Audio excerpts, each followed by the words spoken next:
Okay, we're going to be taking a quick look at the new HiveMind app that I've created with help of Glide.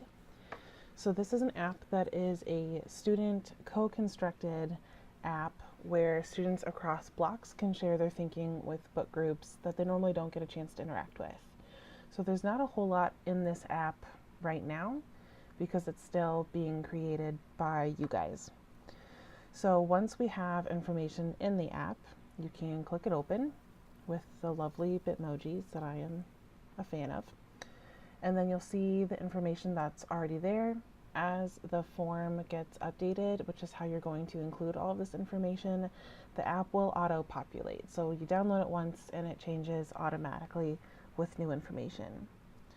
So it auto launches to the HiveMind or the homepage, where you're going to see all of the information under book topics. So it auto sorts by book, but it does not compile those notes together, which is the one drawback that I have not figured out how to fix yet. So as of right now, this is kind of what we're working with. So you can see that there are two different Hunger Games postings. I can click on each tile and get further information. So I see someone has updated the idea of an issue.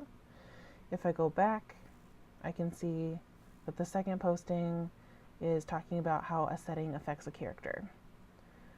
But if this is completely full, so more and more students have inputted their thinking about their book, I can use this search feature to pull up only the book title.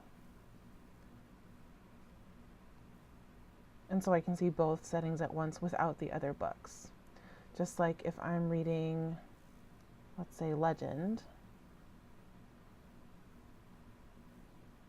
it says there are no items because there's nothing for it to find because no one submitted a legend idea yet.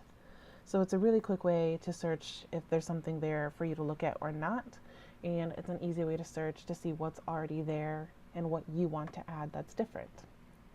The second thing that you're going to see in the app is a Flipgrid tie-in. These are two new topic grids on Flipgrid that I've linked directly to the app.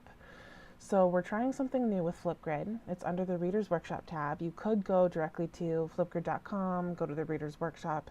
So the flip code is /readers. That's the second way to get there.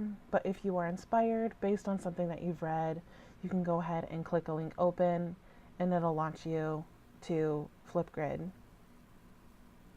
to go ahead and log in just like normal.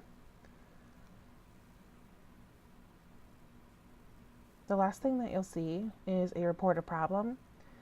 Since this is student created, there are some limitations with moderation.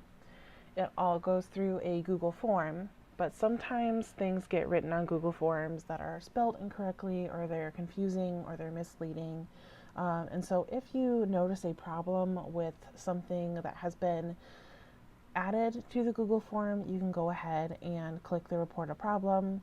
There's a quick reminder to please take note of the post subject and a timestamp just so I can easily find the post that is in question. But once you have that written down, then you can go ahead and just click send an email and it'll open up the messaging app on your phone, not a texting app. That's maybe slightly misleading, but the email app on your phone. So if you don't have an email app enabled, I don't honestly know what you'll see because I have messaging enabled on my phone. So mine will default to the Apple email. I believe if you have the Gmail app, it will also link to that, but I don't know for sure because that's not what I personally use on my phone, which is what I'm using to record. Okay, that's the app. Really quick.